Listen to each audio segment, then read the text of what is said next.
11 দল থেকে 10 দলের আসন সমঝোতার আলোচনা এখন একেবারেই তুঙ্গে। জামাত চরমনায় যখন কেউ কাউকে আসন ছাড়তে নারাজ, কোনো দলই যখন নিজেদের জায়গা থেকে সর্বোচ্চ ছাড় দিতে পারেনি, যার কারণে জামাত ইসলামী আন্দোলন বাংলাদেশ চরমনায় ভিন্ন পথে। বিতর্কে ঠিক তখনই জাতীয় গণতান্ত্রিক পার্টি জাগপার মুখপাত্র রাশেদ প্রধান নিজের জায়গা থেকে সর্বোচ্চ ছাড় দিয়ে প্রশংসায় ভাসছেন। রাশেদ প্রধান তিনি ফেসবুকে পোস্ট করে বলেন তিনি নির্বাচন করছে না, যদিও তিনি নির্বাচনের পূর্ণ প্রস্তুতি নিয়েছিলেন এবং তিনি নির্বাচন করার জন্য পঞ্চগড় 1 আসন এবং পঞ্চগড় 2 আসন থেকে মনোনয়ন ফর্মও তুলেছিলেন, কিন্তু আসন সমঝোতা এবং 10 দলের ঐক্যের কারণে তিনি নির্বাচন থেকে সরিয়ে দাঁড়িয়েছেন। তিনি বলেন পঞ্চগড় 1 আসন থেকে নির্বাচন করবেন এনসিপি নেতা সার্জিস আলম। পঞ্চগড় 2 আসন জামাতের শক্তিশালী প্রার্থী থাকার কারণে সেই নির্বাচনী মাঠ থেকে সরে দাঁড়ালেন। এই কথা ছড়িয়ে পড়ার পর ব্যাপকভাবে আলোচনা আসে রাশেদ প্রধান। অনেকেই বলেন তিনি যে দেশ ও জাতির স্বার্থে 10 দলের ঐক্য বজায় রাখতে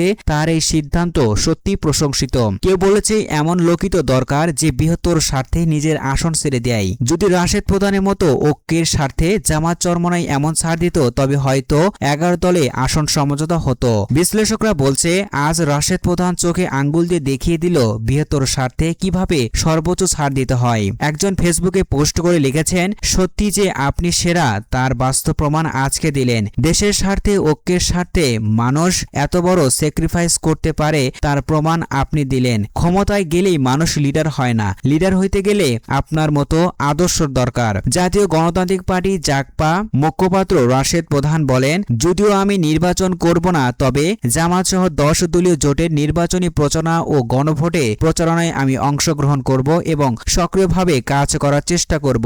নির্বাচনে অংশ না নেওয়ার কারণে অনেকেই আক্ষেপ করে বলছেন আপনাকে সংসদে দেখার আগ্রহ ছিল। হাদি ভাইয়ের মতো যে কয়েকজনকে সংসদে আশা করেছিলাম আপনি তাদের একজন। আপনার এই ত্যাগ আপনাকে প্রজন্মের কাছে আরো প্রিয় ব্যক্তি হিসেবে পরিচিত করবে আশা করি। যদিও শোনা যাচ্ছে জাগপার মুখপাত্র রাশেদ প্রধানকে উচ্চকক্ষের মাধ্যমে সংসদে নেওয়া হবে, তাকে মন্ত্রীর পদও দিতে পারে।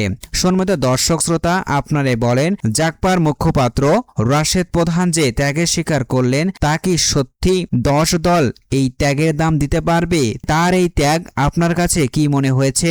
আপনার মূল্যবান মতামত নিচে কমেন্ট বক্সে কমেন্ট করুন। এরকম রাজনীতির মাঠে নিয়মিত আপডেট পেতে আমাদের চ্যানেলটাকে সাবস্ক্রাইব করুন।